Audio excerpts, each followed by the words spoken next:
Before we jump into the video, if this is your first time here and you're looking for new ideas and demos for engaging students in your classroom, then start now by subscribing and clicking the bell to get notified every time a new video is out. If you're a science teacher, I'm sure you can remember some of the first times you were wowed or amazed by what you learned or experienced in a science class. The first time the subject came alive to you in a new way. For me, it happened in Mr. Malitzer's physics class during my junior year of high school. Mr. Malitzer had constructed an elaborate setup to test our knowledge about energy conservation and two-dimensional motion. A ball was attached to some sort of pendulum and pulled back to a certain height. When released, the ball would swing, and at the bottom of the swing, the ball would be released from the pendulum, turning it into a projectile. Our task was to predict where the ball would land on the classroom floor and place a cup at that location. I don't remember struggling to come up with a predicted location, but I do remember being amazed that the ball actually landed at the location we predicted. It was the first time I experienced the predictive power of physics, to see proof that the concepts and equations we discussed and practiced in class accurately describe reality. Now that I'm a physics teacher, I want to give my students the same type of experience where they can use the concepts and equations discussed in class to solve complex or novel problems, to experience the predictive power of physics for themselves. In this video, I want to walk you through an investigation for students to learn about projectile motion and several different lab challenges you could do with your students related to projectile motion. These lab challenges would be appropriate for high school and introductory college students. For any lab challenge, you want students to have a fair chance of being successful. A fair chance at success means choosing the right challenge and using the right equipment. For any lab challenge related to projectiles, this means having an apparatus that can launch an object with a consistent velocity each time, and having a projectile that experiences minimal air friction. Arbor Scientific has a great affordable option to do just that, called the Mini Projectile Launcher.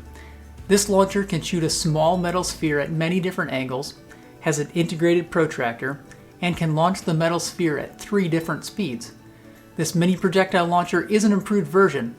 Arbor Scientific includes a precisely machined metal cup that holds the ball in the plunger for better accuracy and consistency. The mini projectile launcher can be found at www.arborsci.com.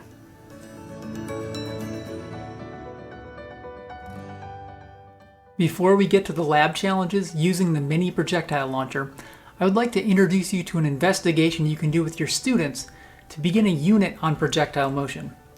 Before any type of lab challenge involving projectiles, students need to first understand how they can describe the motion of objects launched into the air, both qualitatively and quantitatively. I've created 3 different videos using the mini projectile launcher that students can use to collect data about the motion of the launched projectile as it moves through the air.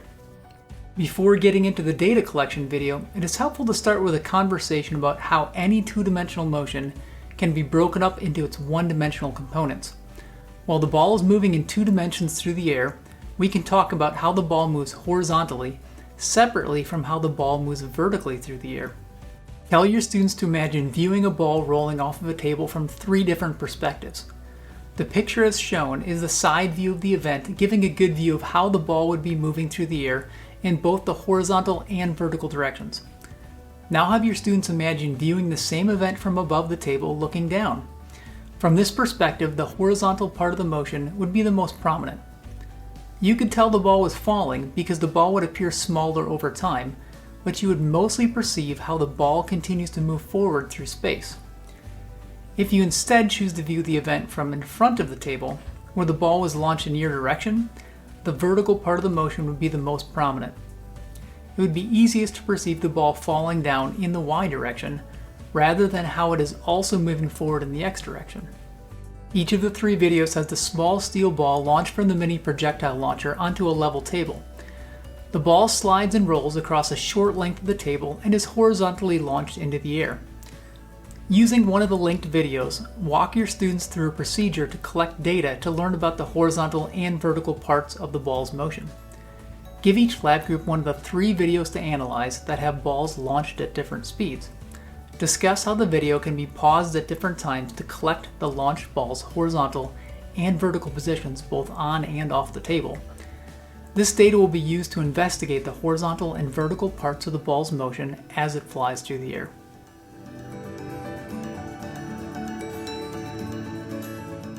At this point in a physics class, students should be good at making qualitative and quantitative conclusions about how objects move based on how their position changes over time. These skills can be used here to learn something about how a projectile behaves as it flies through the air. Have students use their collected data to create an X position versus time graph and a Y position versus time graph for the ball while it is moving both on and off the table. Even though we're trying to understand how the ball moves through the air, the comparison of how the ball moves on the level table and how the ball moves off the table will be helpful during the conclusion discussion. Have each lab group create a whiteboard with their data tables, position versus time graphs for the X and Y directions, and force diagrams for the ball both on and off the table. Depending on the sequence of topics you cover in class, students may not already have been exposed to forces and force diagrams, so these can be left off. However, a discussion of the forces experienced by the ball can really help students understand why the ball moves in the ways shown by their position versus time graphs. Have the students label which range setting was used to launch the ball in their assigned video, and add a vertical line on their graphs showing the approximate time the ball left the table. Tell students to add estimates of the velocities for each section of the X position versus time graph, both on and off the table. The students should be ready to discuss what the shape of each graph suggests about how the ball moves horizontally and vertically while it is moving on the table and moving off the table. Have students circle up with their whiteboards to reach some consensus about how to describe the horizontal and vertical parts of the ball's motion. It's helpful to start with having students focus on the horizontal part of the motion. Ask groups to share how they would describe the ball's horizontal motion, referring back to their horizontal position versus time graph for evidence. Since the horizontal position versus time graphs are linear, students will quickly realize that the ball moves at a near constant horizontal velocity for the entire time of analysis. Each group will have a different constant speed based on the video they were given to analyze. If you had students include force diagrams on their whiteboards, ask students how the forces they included help explain why the horizontal part of the velocity was nearly constant both on and off the table. Students will often question whether to include a frictional force acting on the ball by the table. To help them answer that question, point them back to their horizontal position versus time graph. If the ball's velocity is constant and there is no force pushing or pulling the ball in the direction it's moving, then any frictional forces on the ball must be insignificant. If friction was significant, the ball's speed would be decreasing. This also suggests that any frictional forces on the ball from the air while it is off the table must also be insignificant. After further discussion, the class should reach a consensus that while on the table, the ball only experiences the gravitational force pulling down and the normal force pushing up. These two forces are balanced, and the sum of the forces on the ball is zero, since the ball has no significant acceleration. The class should reach a consensus that while off the table, the ball only experiences the gravitational force pulling down. In both cases, the ball experiences no significant horizontal forces, so the ball shouldn't experience a change in its horizontal velocity. When students discuss the vertical part of the ball's motion, they should come to the consensus that while on the table, the ball has zero vertical velocity, but increases in speed while moving off the table.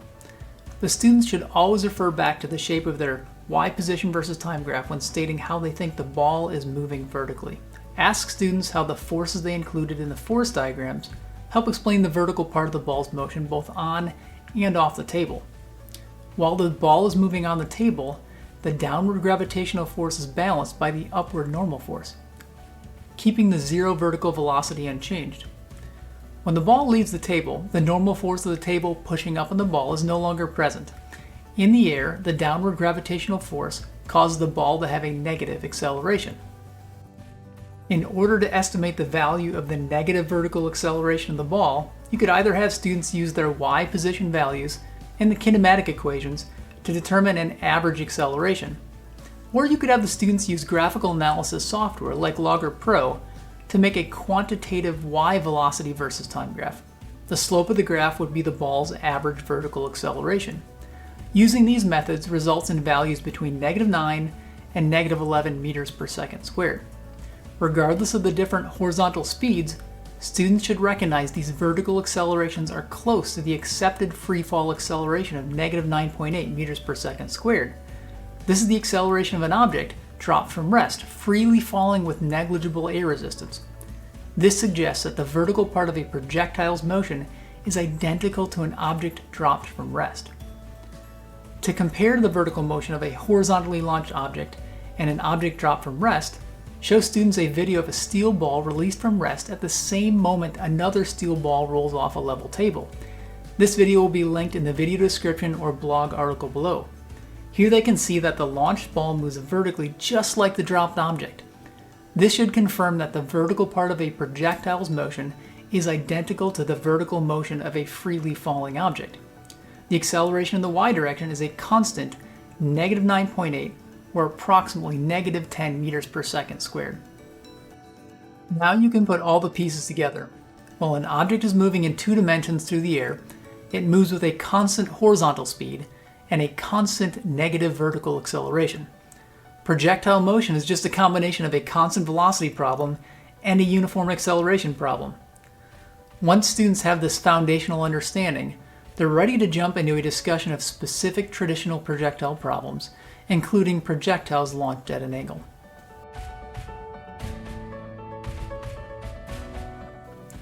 Once students are familiar with solving standard projectile problems, they're ready for a challenge. Can students use the concepts and equations discussed in class to predict where a launched object will land? Give them an opportunity to test their skills in reality. I like to talk about projectile motion in the context of stunt design or extreme sports. If a stunt professional is jumping off of a building, they need to know how far away from the building they will land. The middle of an airbag or something to break their fall should be placed at that location. When someone is constructing a landing ramp for mountain bikers racing through a downhill course, the course designer needs to know how far away from the launch ramp the landing ramp should be placed. Use several mini projectile launchers to set up different stunt design challenges for students to solve. For each challenge, I would set up launchers at different launch speeds, different heights, or different angles, so each lab group will have a unique solution. For each lab challenge, students will need to determine what should be measured so they can calculate where the projectile will land. Once they work out a solution as a group, they can then test to see how close their estimate is to reality. One stunt design challenge could model a stunt professional running off of a rooftop onto an airbag below. Here, the mini projectile launcher would launch a projectile horizontally from a lab table or desk to the ground below. For this challenge, I like to use a little foam pit to catch the steel ball. A second or third stunt design challenge could model a mountain biker launching off of an upward angled or downward angled ramp to a landing ramp below. For these challenges, I like to use a small landing ramp constructed from cardboard to place at the predicted ball's landing location. For any of these lab challenges, students will need to know the initial launch velocity from the mini projectile launcher. To get the launch velocities, students can simply refer back to the data or videos used for their initial investigation into projectile motion, mentioned earlier in this video. To calculate the initial launch velocity, students could also do a simple experiment where they fire the mini projectile launcher straight up. The students can use the measurement of the ball's maximum height above the launcher to calculate the ball's initial launch velocity. These design challenges are always engaging for my students. Like my high school experience, my students are often amazed and more than a little relieved when they are successful at predicting where the ball actually lands. Lab challenges like these help students experience the predictive power of physics, to see proof that the concepts and equations they discuss and practice in class accurately describe reality. If you enjoyed this video and you're interested in new ideas and demos for engaging students in your classroom, then consider subscribing and clicking the bell to get notified every time a new video is out. Happy investigating!